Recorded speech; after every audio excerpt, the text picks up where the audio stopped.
Thank you for joining the weekend edition of Journalist Hangout. I'm Ayodele Ozubakun. Today on the program, President Buhari orders anti-corruption agencies to name suspected looters. Senate probes federal government over Paris club refund. Turkey vows to help Nigeria defeat Boko Haram. And later on the program, 36,000 Nigerians flee to Europe by sea. I'll be hanging out with Babajide Kolade Otitoju, Mayor Akipelu, and Ismail Omekidon. So if you're ready, let the hangout start now. My name is Abdullahi Umar Ganuji, the governor of Kano State. I do watch journalists hang out. I don't miss it. I ask you, please don't miss it. Thank you.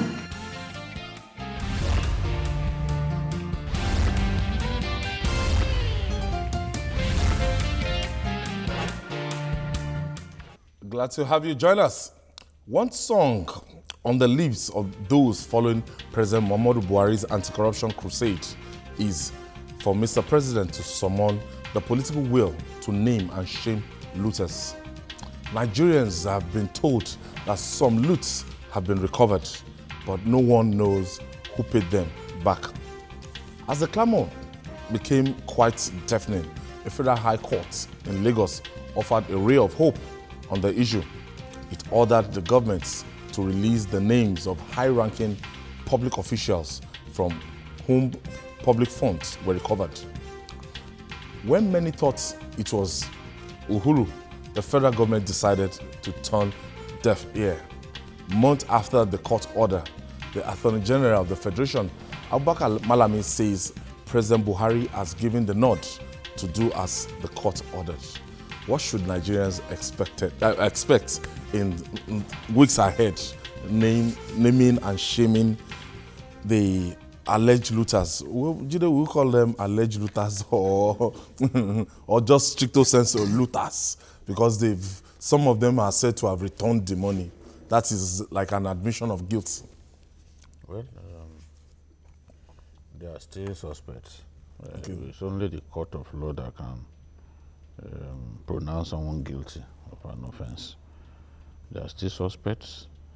I know that the government we have now chooses what judgments of the courts I want to obey, I want to implement.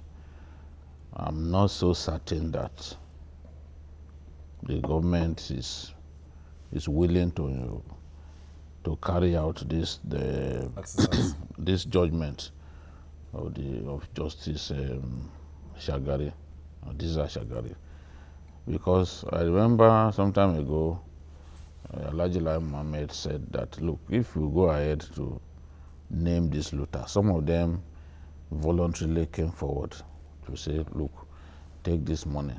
It's part of what I stole.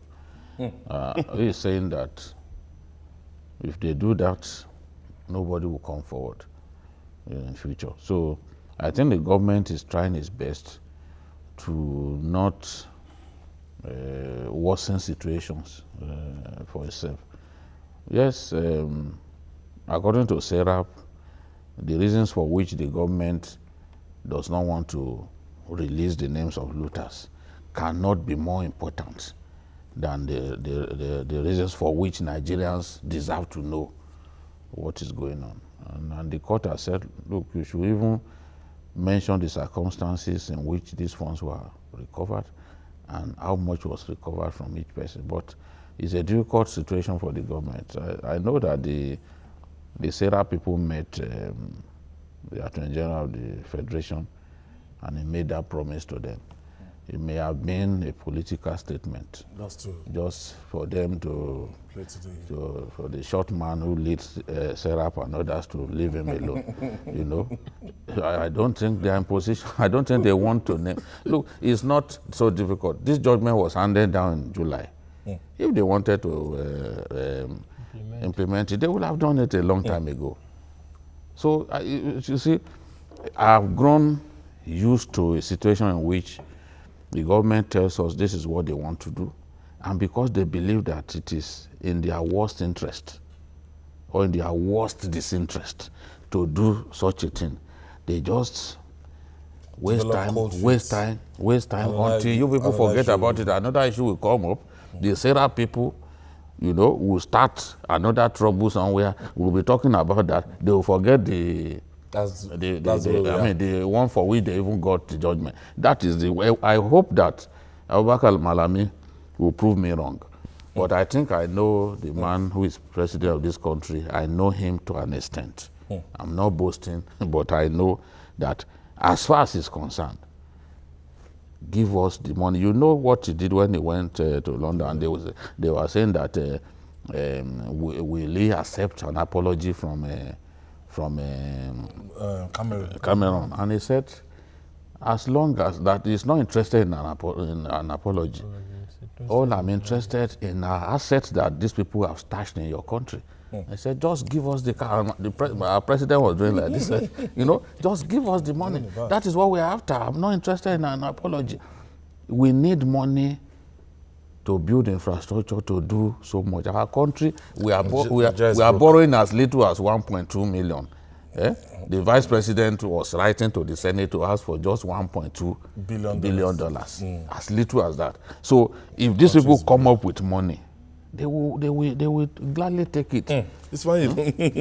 It's funny when you look at this. This we need a lot of political will, and this we even able to cut across party lines. Is even APC members that returned money. Mr. President's friends, one of his friends, I've forgotten his name, that returned money. And yes, we have to. We have to. We are not talking about that one. And publish their name. Those ones, they did not go through trial proper, but I think they just reached a kind of agreement with the FCC and they returned money. Well, political will, do we have it? Well,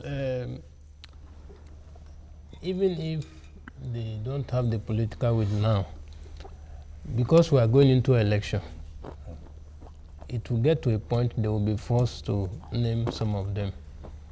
Because I believe that most of them were part of the previous administration. And because APC is still feeling that it could have a second shot at the presidency, and politics is war by another means. And I see APC putting everything into the game as we enter, as we prepare for 2009. So even if for now they may appear not to have the political will, I bet you, if for the sake of politics, it will get to a point they will name them. And I was saying yesterday jokingly, I was telling someone, I said, look, each time it appears PDP is gaining ground, trying to be strong, once they flash the Desiani loot, people begin to, oh, are you sure we still support these people? The Desiani loot is so huge that each time you hear the amount, you now begin to feel sorry for the country and begin to bother. Look, even if APC is not doing well, are we still likely to support these people to come back with what has, with what has happened?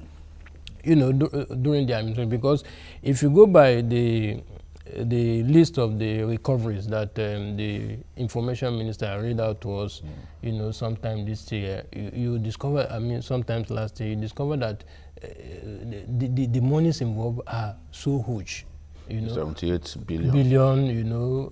In dollars we have close to 150 something, million. 185 million dollars. We have in euros, and all of that. My only concern, my only worry is that with all these recoveries, we are still borrowing. I don't seem to understand that aspect. I'm not. Can they touch the money? I'm not. So it's not all the money. Well, that's part of the problem. It's not all the money that they have. At some point, we have had this cash. Yes. And can you touch this cash? Those ones that you have? No, some of them are even under litigation. They are under litigation. But you see, at some point, they just added everything as recovery. At some point, government legally, some of them have not been recovered. But if you recall, at some point, government told us at some point that their they are putting some of the recoveries into the budget. So you see, as a last year budget, so you see them going back and forth, over this matter. Okay, but as we do the recovery too, I also hope that they will also be able to tell us about the state of the Ikoyi loot. You know, we are almost forgetting about loot. That is if it is loot, you know. There were money was recovered from Kaduna Airport when the flights were diverted to Kaduna, you know, at the airport. I think about twice or so. We have not had anything. It's not even a lot of money. You understand? You know, no, those ones for so beyond naming the looters, I also hope that we put in place institutional framework. That's what I wanted to. Mayor, I wanted to ask you, say, beyond naming and shaming them, if the atmosphere is still conducive, like they had a free time on. They were said to have had a free hand under past administration. We don't have any evidence that they are not having. And they are not continuing with their free. Some measure of free hand. Yes, that's the problem that I have. I think we should look at the fundamental issue of corruption and how we can stop people from looting the treasury. That would be more important than naming and shaming, because like Jide said, I know that this government does not have the will to name those people. I don't agree with the argument of the Honorable Minister that if they name people, it will discourage some people from coming forward. I don't think we should compensate somebody who looted the treasury. And that is the kind of thing we are doing. Because if I stole 100 million and I return 30 million, I've not returned anything. I've not missed anything. What is important is for that person that stole 100 million to be arrested and made to pay for looting the treasury. But if you think, oh, we need money, yes, we need money for infrastructures, we need money for things. But if you encourage people to steal money and do plea bargain with you and return part of it, then you have not solved the problem of looting the treasury and corruption. Because people will steal. Just now that what is important for you to steal large sum of money, so that when you are returning, what is remaining is enough for you and your dependents. And I don't think that is right. Babajide, when you look at it, some of these looted funds, they are not in cash. We've spoken about assets, even in the places like Abuja, where you have houses that you don't know the whereabouts, as in big Maitama, Sokoro area. We just see a lot of mansions and unoccupied, used to launder money. What should the government do about this? Because we were told that this is basically the case in Abuja now. Yes, they talked about the fact that they've recovered farmlands, plots of land, uncompleted buildings, completed buildings, maritime vessels and all that. So it means that they are not just going after cash. They are aware that people have landed assets here and there and going after those assets. I am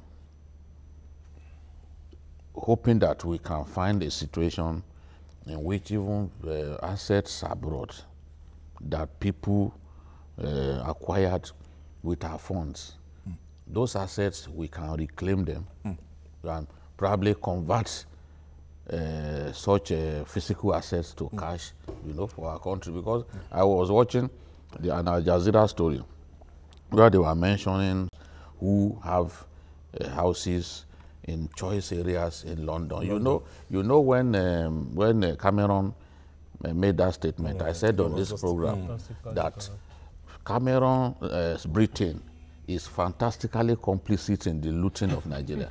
So the Al Jazeera story showed clearly some Nigerians, some of them are alive now. They are alive and their appetite for greed remains alive.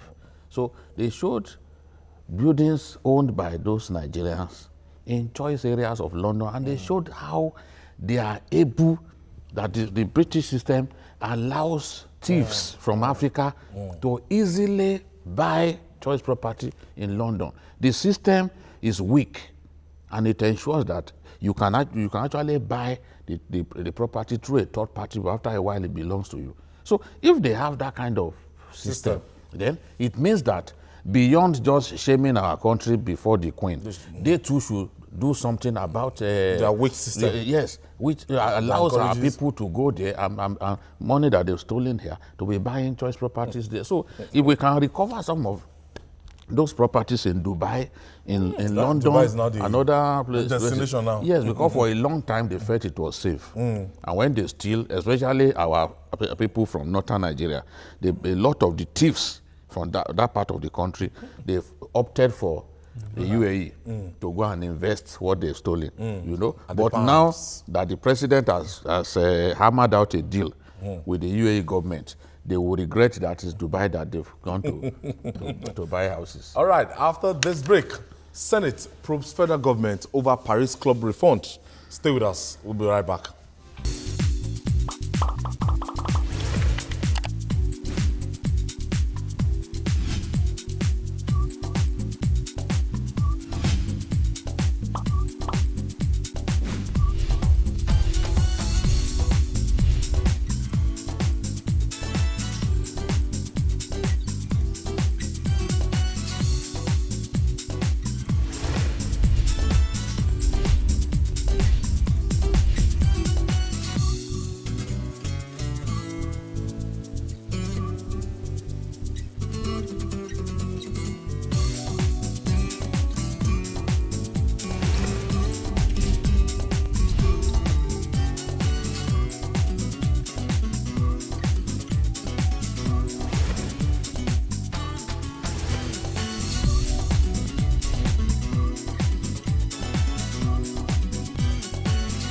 It won't be an overstatement to see them that they would have been drenched out by now.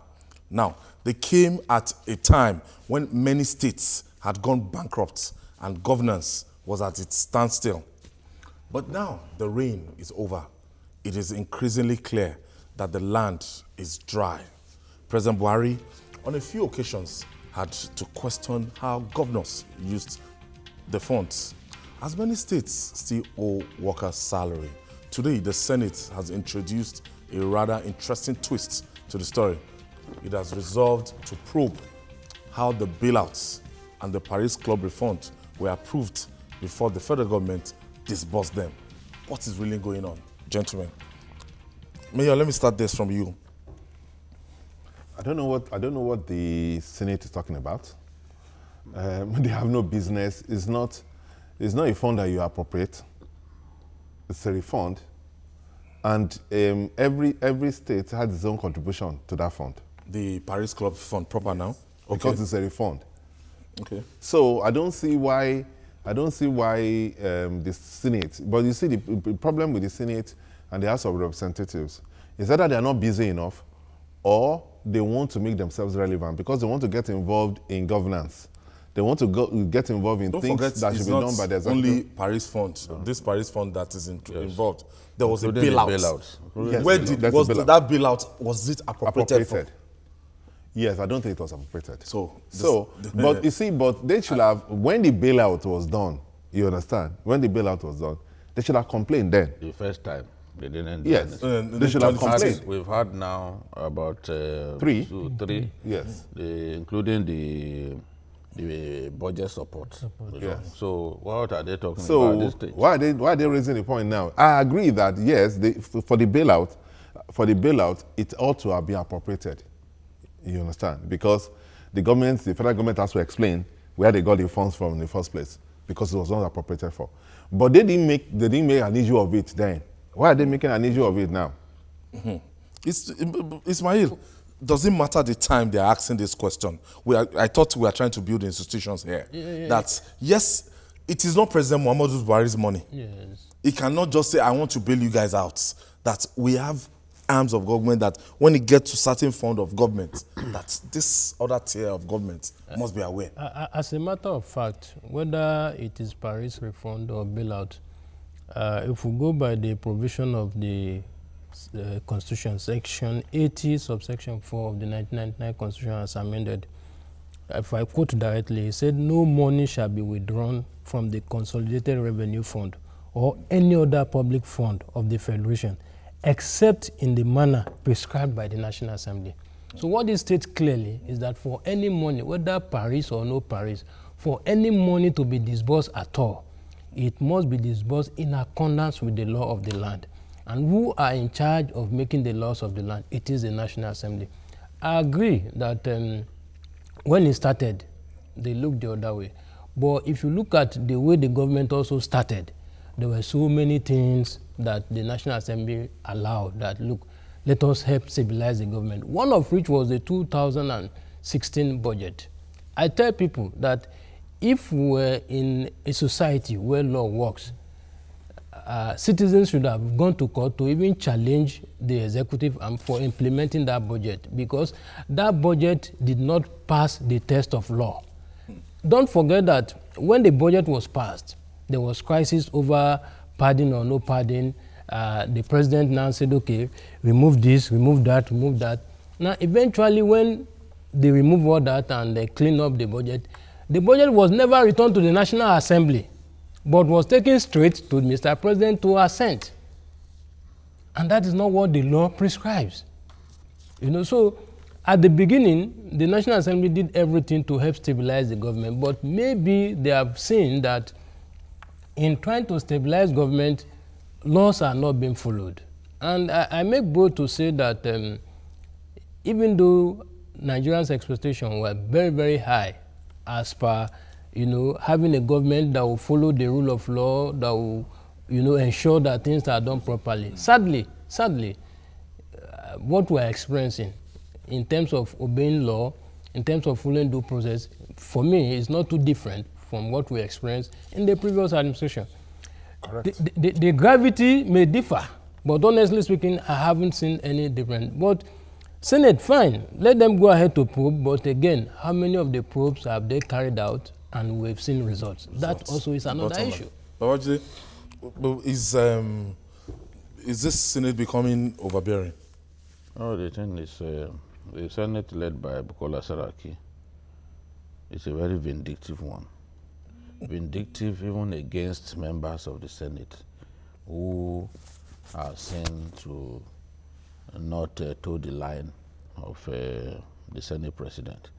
In January this year, the EFCC, after investigating the 522 billion Paris Club refund, actually indicted some men who were close to Senate President Bukola Saraki, because out of this sum, about 19 billion was said to be missing. From the same Paris Club fund refund, some consultants, some people who posed as consultants, who were not actually the consultants engaged by the Governors Forum, headed by Bukola Saraki at the time, helped themselves to some of the money. You will recall that last week, a court here in Lagos actually gave an order, you know, of temporary forfeiture of 1.4 billion, you know, which was found in the accounts of 3 of those impersonating companies. So my feeling is that, because I know this Senate very well as a very vindictive one, once the executive does something that appears to embarrass them, they will start running from pillar to post. Remember when Saraki was put on trial, justifiably put on trial, they ordered the Attorney General of the Federation to come and face them. Meanwhile, their law says clearly that any matter that is before a court of law, that they cannot entertain it. Yet they brought the Attorney General, and the Attorney General stood before them and said, see, you are trying to infringe on your own rules, because this matter is in court. They just wanted to embarrass the Attorney General of the Federation, because as the Attorney General of the Federation, he made Bukola Saraki's arraignment before the Code of Conduct Tribunal possible. So, and that is a consistent pattern, because if this man has shelled out bailouts or whatever we can call it on at least 5 occasions, if as we speak, at least 1.8 trillion has been given to states in form of bailout or Paris Club refund, why is it that it is just now that Anyanwu is just talking? If there are people who themselves are repositories of our law and they also respect our law, it was after the first one that they should have raised the flag. Agreed. But they didn't do anything. And the man went on and on. Even me, I opposed release of bailout. You are all aware, because I said it will not achieve the aim. You know, but I complained after the first bailout was released. But we have our senators just complaining after several bailouts. The first bailout was about 333 billion already spent. And we've had budget support and all that. You didn't talk. So it is now that you are aware, after that judgment of interim forfeiture, that you now felt, okay, because these people tried to touch Saraki and they want to arrest some of his aides back then. So you can now talk about it. You are now realizing that it was wrong. Oh, for God's sake, this is not how to do lawmaking.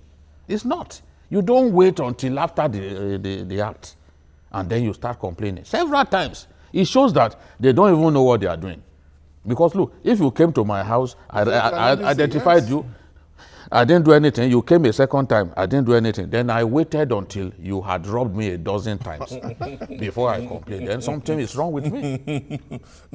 Then, Mayor, when they are talking about this, you know, earlier this week we spoke about how this Paris Fund was disbursed and everything, and we still see that a lot of these states, they can't still pay salaries, and it wasn't judiciously I think that's the tragedy of there's no monitoring mechanism put in place. Yes, that's to look at how it was extended. That's the tragedy. That's the tragedy of it, because the bailouts and the Paris Fund was supposed to stabilize states, because it got to a state that it was so embarrassing. A lot of states could not pay salaries, and they could not meet their financial commitments to their citizens, and it was supposed to alleviate such sufferings.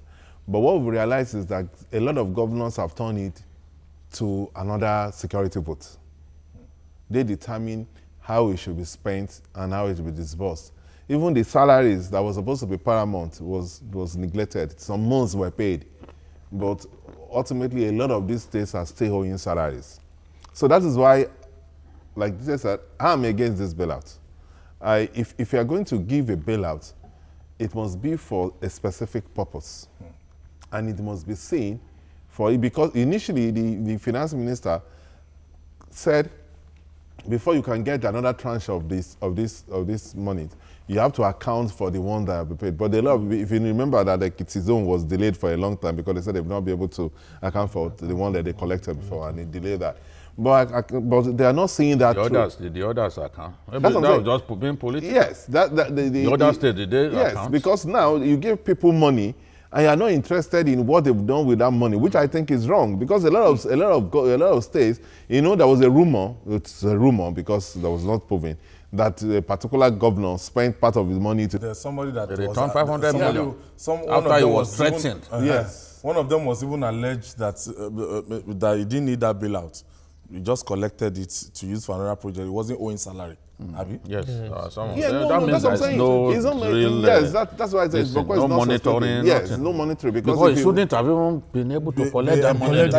Because the president said at that time that only states owing salary, and because there only 19 states actually demanded for bailout. I have Yakubu. Yakubu is calling us from Dokwemul in Lagos. Yeah, thank you. Thank you for joining us, Yakubu. And then good evening to everybody, and especially Babajide. Good evening. Thank you, Yakub. Yeah, good evening, sir. I think Babajide have said it all. This is a program that we follow closely right from the beginning, as Babajide said earlier. I watched this program that very particularly, where Babajide said it's against this bailout that federal government is giving these people because it will not achieve the aim. Here we are. Babajide has been vindicated now. But the issue is this Senate now, they wanted to probe the federal government. They wanted to start now. This is wrong. If you want to oversight, you have ability of oversight function. Why can't you oversight? You say you have the law is on your side to oversight everything that is going on in the government and all that, and then you drop the oversight function that you claim that you have, and then I want to be probing everybody. You turn yourself to judge.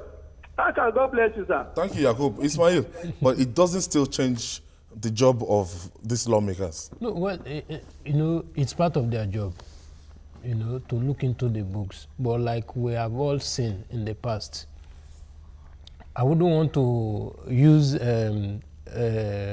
Babajide's words that it's a vindictive sin. But you see, over time, we have seen that the National Assembly always have a way of keeping the executive in check if it appears to be overstepping, you know, its bound. My only worry is that we said this man is a thief, and the man said, look, the other person too is a thief. But does it detract from the fact that you're also a thief?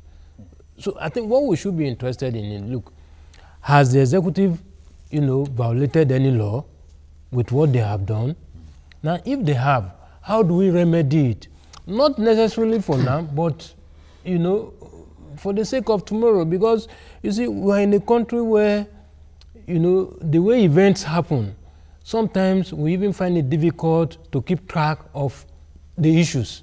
You know, this one will come, you are discussing it, you have not ended it, another one. Don't forget that before the presidency decided to suspend Babachi Lawa, the Senate had also investigated, you know, whatever transpired. Now, even though from the circumstances that led to the investigation, the Senate also felt that Babachi Lawa was, you know, part of the crisis, you know, between the executive then, you know, and the legislature, and so there was need to also keep him busy, you know. But in spite of that, when they went into the books, it was discovered that Babachi Lawa have also overreached himself. But even at that, we all know that they can investigate, bring out the report, but the power to prosecute does not lie with them. All right, moving on now. Since 2009, Nigeria has been struggling to tame the blood-sucking monster called Boko Haram. The activities of the terror group has ripped the Northeast apart. That rebuilding will not only go billions of dollars, it will also take years. Since President Muhammadu Buhari assumed office, the government has decimated the group. But more needs to be done to secure that territory from recovering from the group. On Thursday, President Muhammadu Buhari and his Turkish counterparts, that name is Tayyip Erdogan, vowed to ramp up security and economic cooperation between the countries. Erdogan said Turkey will cooperate with Nigeria in intelligence gathering. Does Nigeria have reasons to celebrate? Today, is Turkey a superpower, or what they are offering us now? Because I know that they also have they've had their own fair share of terrorism, yes, in Turkey. So I don't know this this kind of support that they want to support us against Boko Haram. Is it a booster? Turkey is a military power, no doubt about it, in that region, and it has a lot that Nigeria can learn from. They used to call Turkey the sick man of Europe, but Turkey has evolved over the years, and under good leadership, you can say that it is no longer the sick man of Europe. Even if you think it's the sick man of Europe, the sick man is still in position to help Nigeria. So now our president was particularly terrified about claims that Boko Haram made that they've been receiving support from ISIS. And I saw that in the press statement that Garuba Shehu issued. And I'm like, why should you be terrified? Why should you even be surprised? Because the president said in Turkey that he was surprised. That, I'm surprised that the president is surprised. Yes, because as far back as August last year, ISIS removed Abubakar Shekau and installed Al-Banawi. Yes. They installed Al-Banawi as the leader of the group. And the name Boko Haram, which in any case the group does not approve of, was changed to Islamic State of West Africa. Yeah. Which means that they are fully affiliated to ISIS. And they got their funding from ISIS. Of course, once you are affiliated to them, you will be funded. Remember, the logo of Boko Haram, that white ring, is the same logo that ISIS uses. And that's why when our soldiers returned from Camp Zero and they brought a flag. That flag, black flag. I said it at that time that this is a fake Boko Haram flag, because the real Boko Haram flag is the same thing with that of ISIS. So they belong to ISIS for some time. So our president can't go abroad and be saying that he's surprised, you know. So the truth is, the two countries can work together. They can share intelligence. They can provide even equipment that we need. Just as Jordan the other day gave us some military vehicles and all that. It has reached the point that any support that Nigeria can get, Nigeria should take. Especially now that we're broke. Yes. It's expensive to buy hardware. Beyond even that, you see, this kind of wars are difficult to win. And sometimes to damage, if you are involved in warfare every day, there will be damage to equipment, whether you like it or not. There will be damage to equipment. You are bombing those boys. It's so costly. Some of the bombs that the Air Force drops on these boys cost as much as 12,000 euros, just one. So you can imagine how many sorties they do in one day, just bombing them.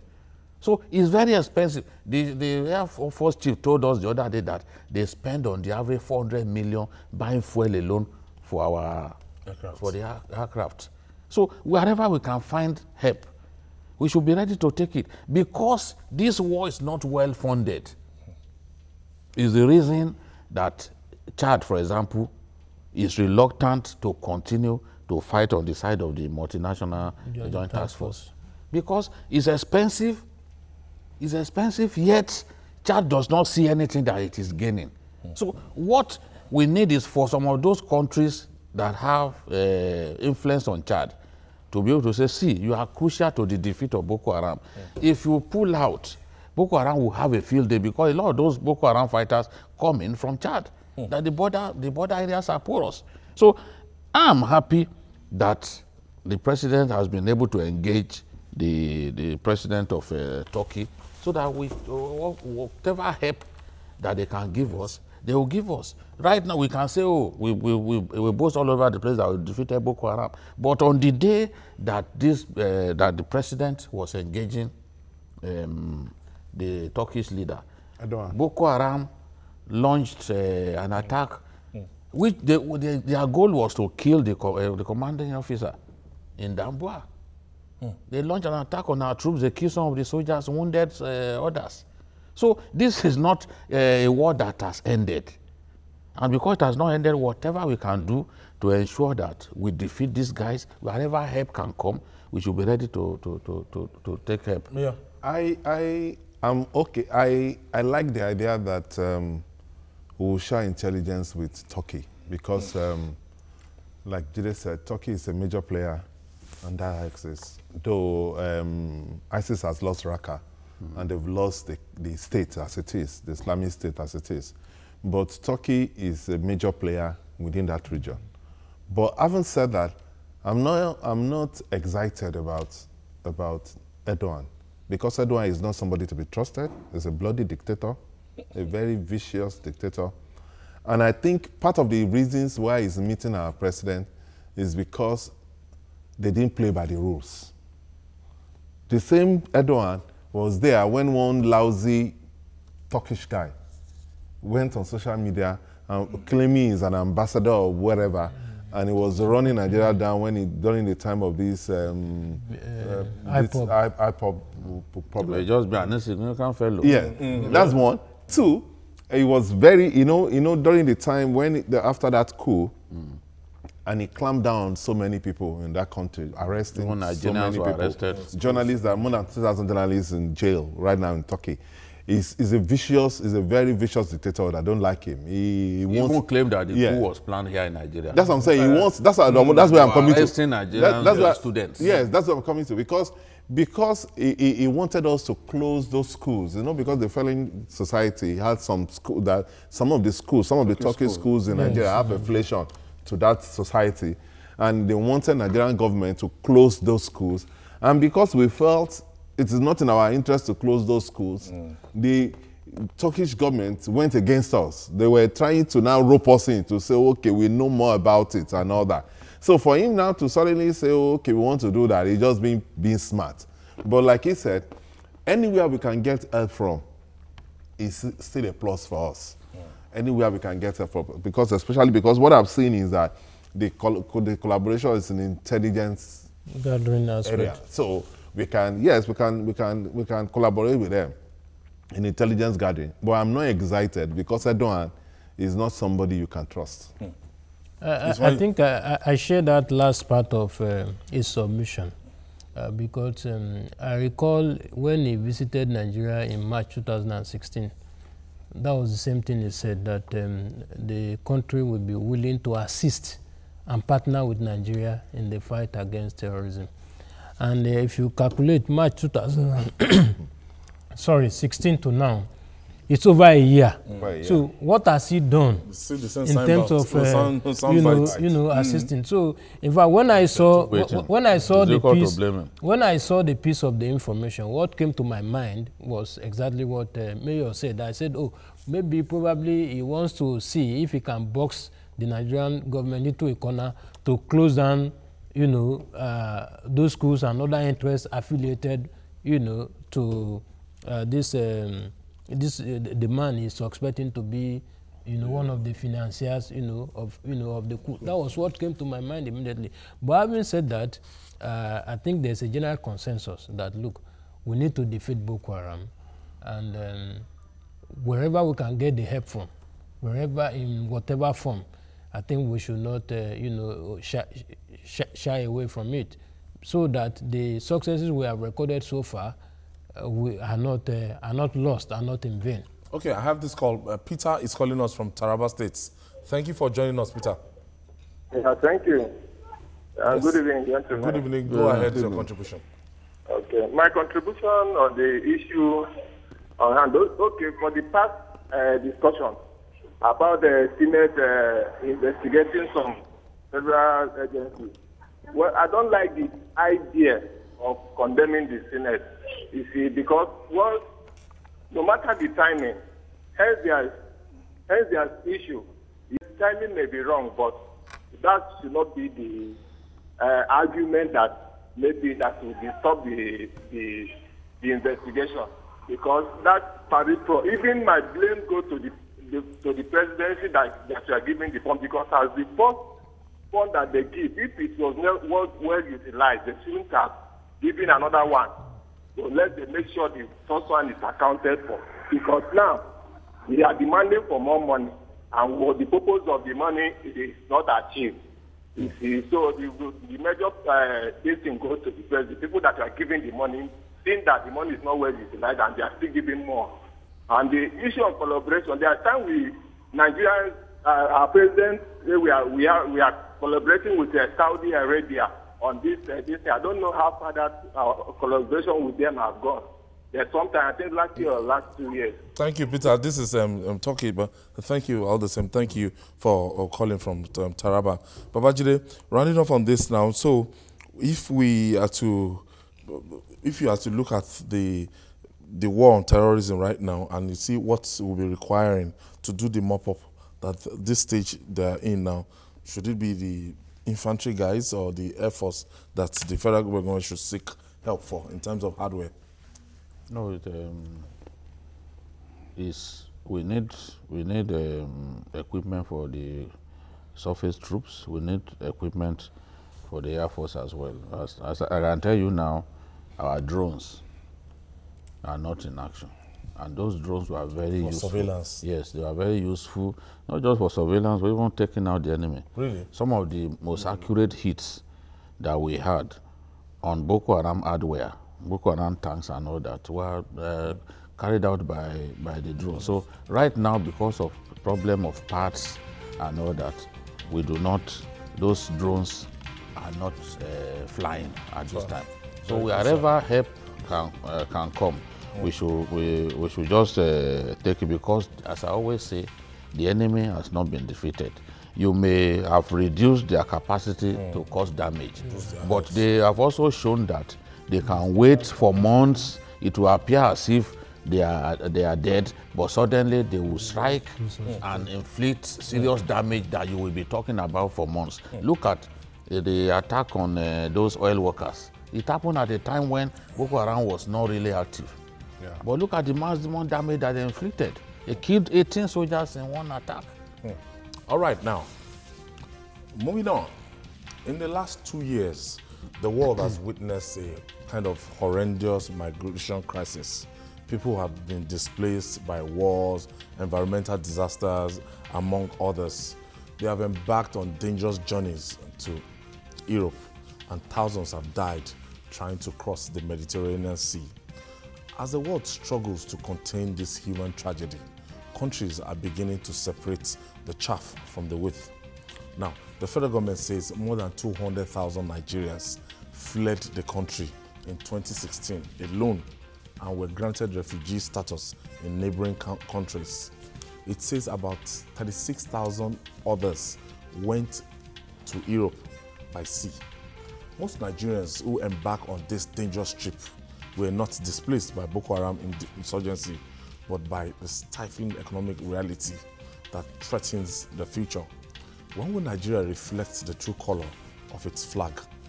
Mayor, this is so baffling. If you pick out of every 10 Nigerian youths, when you ask them, what do you want to do? It's possible that 5 will tell you that I want to look for a way to get out of this country, because most of them graduates, they are not unemployed and everything. And in the quest, after the frustration, going to embassies, getting visa, and they are denied a visa, they get to these alternative routes. They want to go by this dangerous mission, traveling to Europe by land.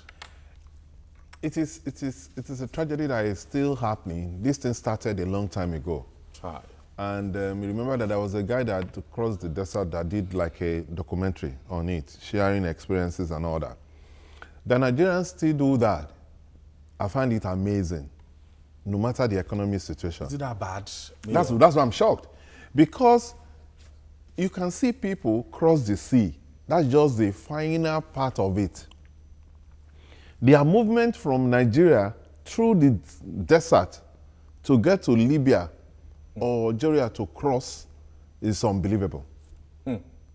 And for anybody... You have to pass the desert. Yes, you have to pass the desert to get to those places. Then that is why you now pay those who are going to put them on those boats to cross over to Italy. And those boats, they are not reliable. It's not reliable. Just pack them it's in a normal. It's just like the kind of boat that you see. Maybe you want to move from Akwa Ibom to Calabar, and then you put about 200 people in such boats just to cross. And they're just playing on the fact that because of humanitarian thing and all that, the government will have to. So it is like you go, those of you who can pass, government will rescue you and all that. The Nigerians can still do that.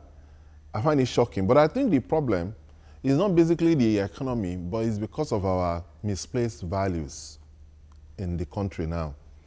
Before, a young man wants to go to school, wants to excel, wants to have a good job, wants to have a good family. The new generation of Nigerian youth don't want to work. They've seen that hard work does not pay. They've seen that those who control our destinies are crooks and criminals. So if you see that majority of our youth spends their time playing lotto. That's what they do. They gather in the money and they play lotto. They don't want to work. Nobody wants to work. All these bet companies yes, and everything. That is why all these sports companies, they are doing very well, because that is what our youth do. Our boys engage in playing lotto. Our boys engage in playing lotto. Our guys doing runs all over the place. So because the youth do not believe in hard work, they just want to succeed, whichever way they can get it. And they have this wrong impression, and I can confirm that, wrong impression that, oh, if I get to Europe, I'll make it. Or I get to, my problem is solved. That's not true. Because a lot of people in Europe are not living well. at all. Even At in all. America, Yes, they're not living well at all. But they just feel that just. But they let don't us know. live They just want to let me get there first. Ismail, when you look at this trend, and there's this orientation. When I was growing up, you still have a sense of patriotism that's about this country. You know, an average Nigerian and everything. That's after school you get a good job, and things were not this bad. But right now, the situations look so bleak and hopeless. I think apart from misplaced values, I think we need to do a lot, both the government and the family, in reorienting, you know, the younger ones. Just yesterday night, when I came in from the office around 10:30, so I needed to go to the barber's shop in my vicinity. And we got talking, you know, the guy, I met him just this year, and I was asking what he was doing beside barbing. And the next thing he told me that he wants to travel. I said, to do what? He said he has been on it for the past 3 years. And his friend said, you'll be taking his money. What shocked me was that his friend, with whom the guy is a Yoruba guy, the friend is an Igbo guy, they just met in Lagos, they've been living together, and they've been trying to travel out. And the guy said, look, if they give 10 million and a ticket to travel, they will prefer to travel. Can you imagine and I got that? amazed. I said, Can you imagine that? I said, don't you think of what you can do with 10 million to better it? Say, oh, God, live matter. Not be this Nigeria. You know, so we need to change the mindset of our young ones. And talking about this Lotto too, I don't know whether it was a mistake we made by legalizing that betting. I say so because I have seen primary school pupils coming back from school and branching this bet. That's what I used to. Honestly. That's what they do. And if a boy of, say, 6, 7 years is getting used to that from this stage, we have lost him. Chide, this traveling by road is still, I'm sure as some people are watching us now, they're still contemplating that they've been denied visa in all of these embassies. They're still contemplating going through Sahara Desert, going through Libya, and crossing to Algeria, to get to Italy. I'm sure they're still doing it. And our people will go there in slavery. Some of our girls will be made prostitutes. Yes. They will serve for some time in Libya before, you know, and they are dying in droves. There are some Nigerians who are in Libya who are into human trafficking. They are the ones who receive these guests once they come in. They promise them heaven and earth, but as soon as they land, they turn them to prostitutes. And do everything physiologically possible to ensure that they cannot get pregnant when people sleep with them. Some of them, I saw a woman saying that in a day she was slept with by up to 30 men. Wow. You know, meanwhile, some of them were doing quite well even here. But you see, the thing is, when someone has struggled to find gainful employment for like 10 years, he could do anything. Because it all depends on who you live with. You live with some people who reduce you to nothing, who take away your self-worth. So in such a situation, if you are not afraid to take extreme actions. And when these people embark on that journey through the desert, sometimes they fall off the truck and nobody stops to pick them. That is where that's where they end their lives. Sometimes they are raided by sometimes in Libya, Libya security forces, they are extremely wicked. They go, they raid our people, and summary executions take place. Libya is a failed state already. So whatever the people do there, there are two governments in place. They do what they like. They kill people like flies. ISIS is doing what it likes there. So, yes, they're there. Now, you know, it was there that they picked up some people and summarily. Yeah, they're in sight now, yes. So now, we really can, if we have a good government, it is not everyone who desires to travel who regrets traveling. I have had some friends who decided to travel. He traveled by that same route. I was working in Kano at that time. He passed through Niger Republic, from Niger Republic to Algeria, from Algeria to Malta, From Malta, he ended up in Spain. From Spain, he traveled again and went to Canada. He's in Canada now. And for many of Nigerians who have found themselves in Canada, they are not even thinking of coming home. Because even education for their children, they take care of the education of those kids. You know, so if we have good government, a succession of good governments, people will be proud of their country. They will stay here. They will know that the future is bright for them in our country. Because this is a wonderful place to be in. You know, when you are out of Nigeria, you are like someone outside looking in. You want to come back?